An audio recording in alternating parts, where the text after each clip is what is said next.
A black CEO goes undercover as a job applicant, expose hidden bias in his own company. What he uncovers will make you question everything about workplace fairness. The faint ticking of a clock marked 9:00 a.m. sharp in the waiting area of Bright Edge Corporation's headquarters in Seattle. A man in his mid-40s adjusted his tie. His name was Malcolm Ross, well-dressed, poised, and carrying a portfolio brimming with decades of experience. His calm exterior gave no hint of the storm of thoughts running through his mind. Malcolm wasn't just another job seeker. Unbeknownst to anyone in the office, he was the CEO of Bright Edge Incognito on a mission.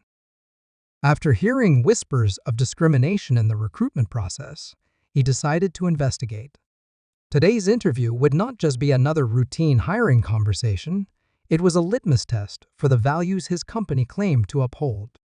The door to the interview room opened, and a woman in a crisp gray suit appeared, clipboard in hand. Her nameplate read Miss Richardson, hiring manager. Her smile, polite but forced, didn't reach her eyes. "Mr. Ross, correct?" she asked, extending her hand briefly before retreating to her seat.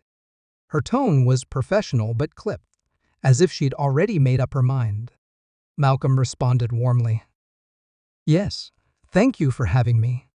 He sat across from her, placing his portfolio neatly on the table. The interview began smoothly, with questions about his resume, his leadership experience, and his track record in revitalizing struggling companies. Malcolm answered each with measured confidence, offering examples of his success.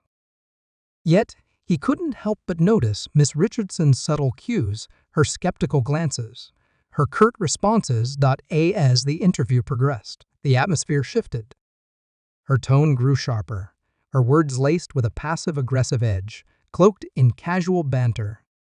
"Impressive," she remarked, her smile thin and insincere. "But I have to wonder if this level of leadership might be a bit ambitious for someone with your background." Malcolm paused, carefully choosing his response. "I believe strong leadership stems from diverse experiences and adaptability qualities I've demonstrated consistently throughout my career." Miss Richardson nodded, jotting something on her clipboard. Her next question, however, veered off course. "Do you think you'd be able to fit into our culture here? It's unique. We're a fast-paced, competitive team, and our clients have very high standards." Malcolm recognized the undertone. He smiled politely, masking the sting of the implication. Then came the comment that left a mark. Leaning back in her chair, Miss Richardson twirled her pen with casual indifference. "You've certainly had an interesting career path," she said slowly, deliberately. "But I'm not sure it aligns with the direction we're heading as a company."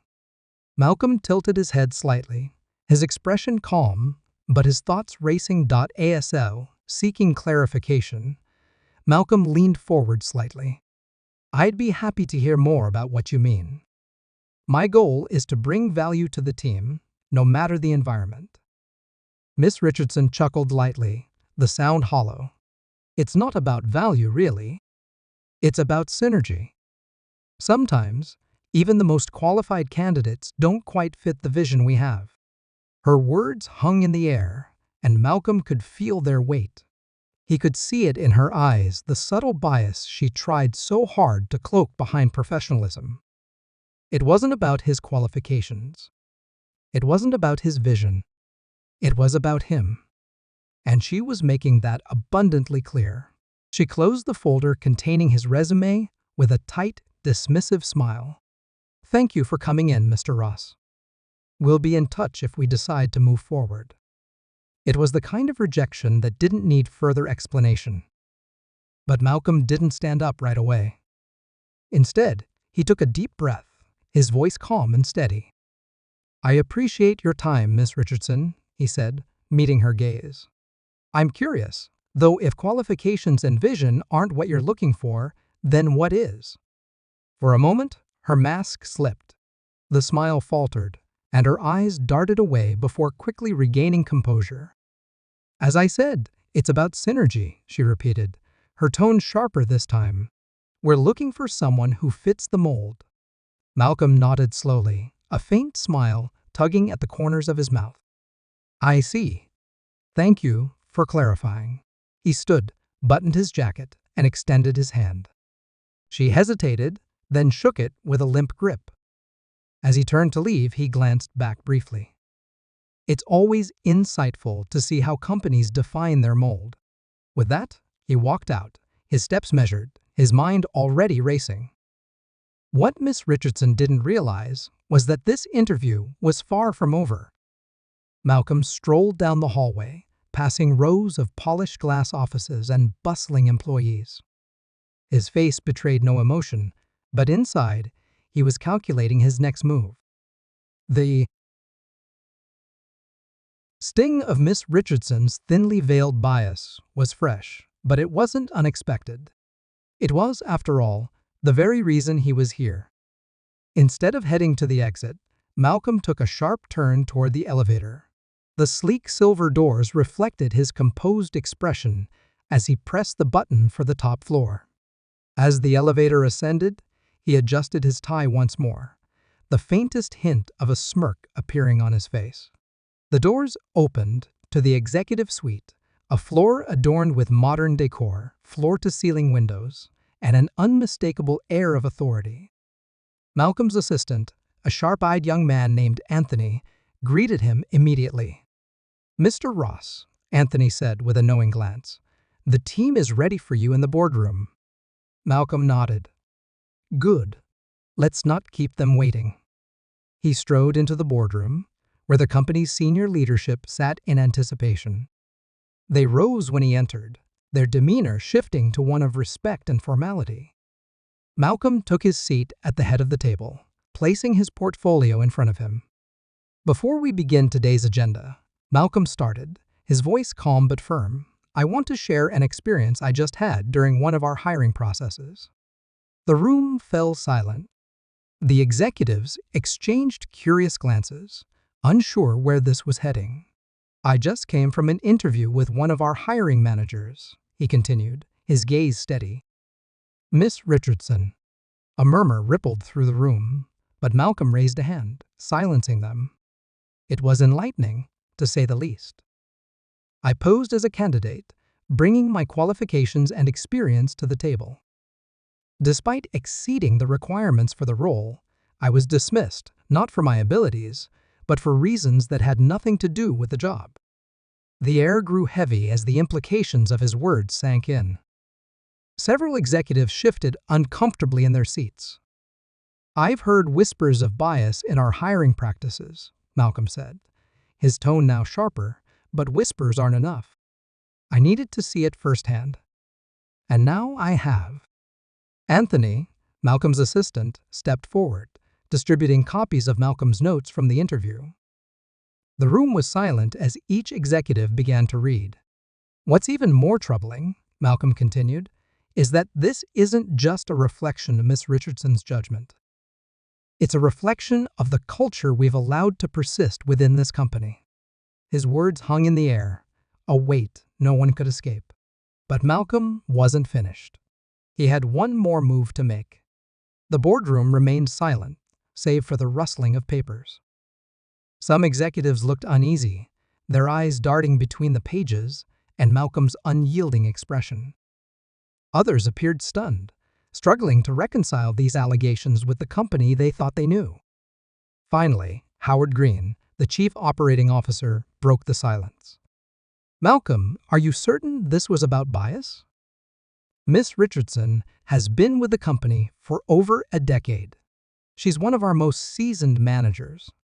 Malcolm's gaze didn't waver. Howard, I've built my career on reading between the lines. Her words were calculated, her tone dismissive, and her reasoning vague. Let's not pretend this is an isolated incident. We've all seen the patterns: who gets promoted, who gets hired, and who gets overlooked. Howard opened his mouth to respond, but Malcolm raised a hand, cutting him off. This isn't up for debate. This is a wake-up call. I'm not here to vilify one person, I'm here to fix what's broken." At that moment, the boardroom doors opened. Miss Richardson entered, her expression a mix of confusion and unease. She had been summoned, but didn't know why.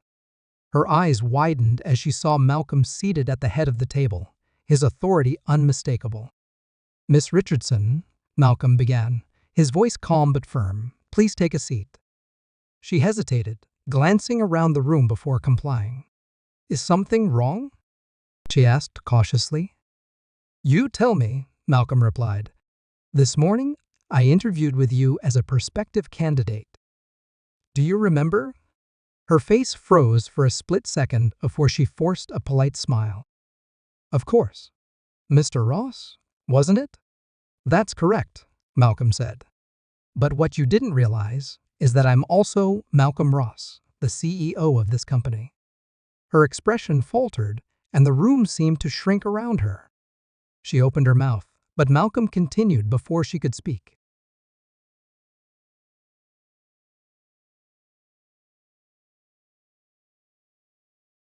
"I want you to explain to this room why you dismissed me as a candidate," he said, his tone even but commanding. "Let's start with your comment about synergy." "What exactly did you mean by that?" Miss Richardson's eyes darted to Howard, searching for support, but his expression was unreadable. I was referring to the team dynamic," she stammered. "I didn't think you would fit." "And what led you to that conclusion?" Malcolm pressed. "Because my qualifications were above and beyond what the role required." Or was it something else? The tension in the room was palpable. Miss Richardson's voice wavered as she attempted to respond. I never intended to discriminate." "Intention doesn't matter," Malcolm interjected, his voice sharper now. "What matters is the impact. And the impact of your decisions ripples far beyond one interview." Miss Richardson looked down, her hands clasped tightly in her lap. The weight of her actions and the scrutiny of the room was too much to bear. But Malcolm wasn't done. He had one final point to drive home. He let the silence linger, the weight of his words pressing down on everyone in the room. Miss Richardson's knuckles whitened as she gripped her hands tightly together.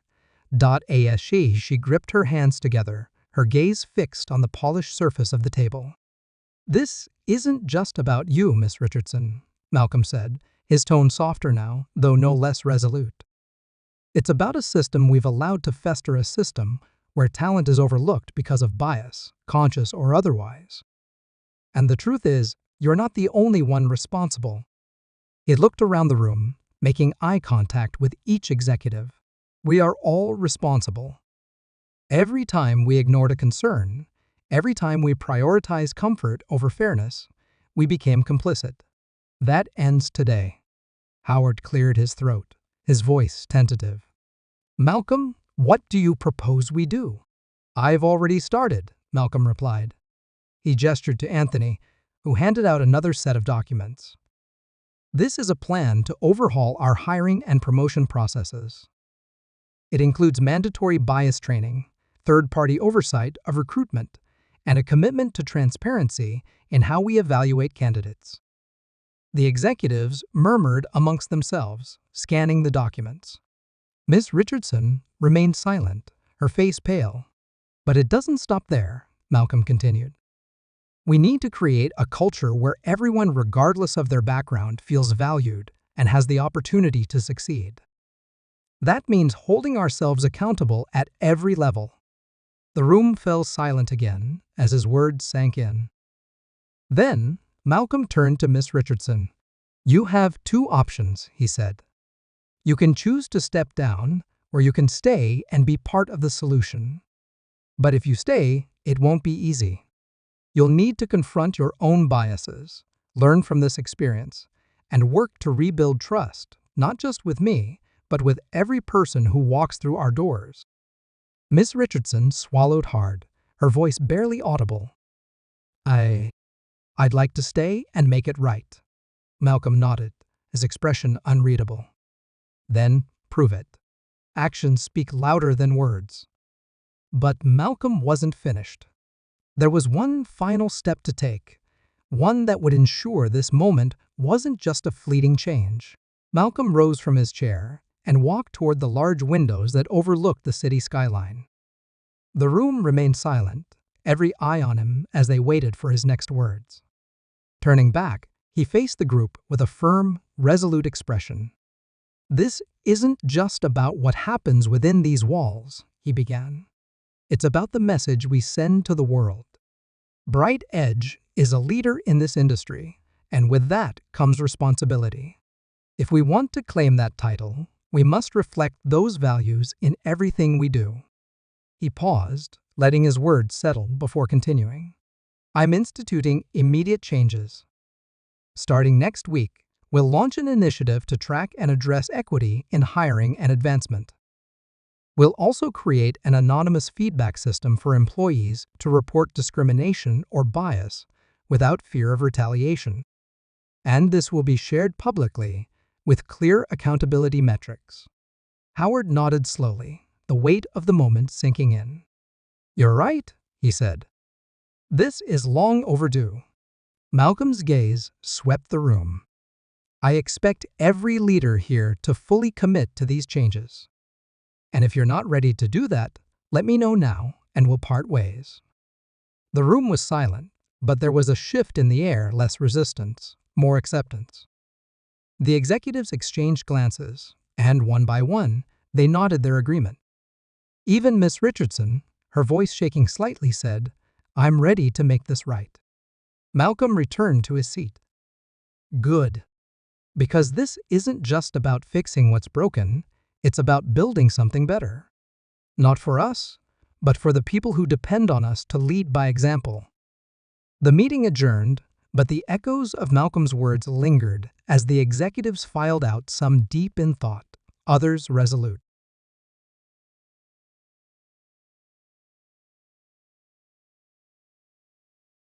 Malcolm remained seated, watching the city below. Later that week, a company-wide email was sent out detailing the new initiatives and the leadership's commitment to change. Employees were cautiously optimistic, but for the first time, there was a glimmer of hope that things might truly improve. As for Miss Richardson, she kept her promise. She attended the bias training sessions, met with employees to hear their concerns, and worked tirelessly to regain their trust. It wasn't an easy road, but she understood that redemption isn't given, it's earned. Malcolm's actions sent ripples far beyond Bright Edge's walls. Competitors began reevaluating their own practices, and articles praised the company's transparency and commitment to fairness. It was a start, not perfect, but meaningful. The lesson here is simple but profound. Change begins with accountability. It takes courage to confront uncomfortable truths, but without that courage, progress is impossible. Malcolm didn't just expose bias. He used it as a catalyst for transformation, proving that leadership isn't about power, it's about responsibility. If you believe in creating a world where fairness and opportunity are available to everyone, take a moment to reflect on your own actions and choices. What role can you play in making a difference? If this story moved you, consider sharing it, subscribing to our channel, and joining us in fostering conversations that matter.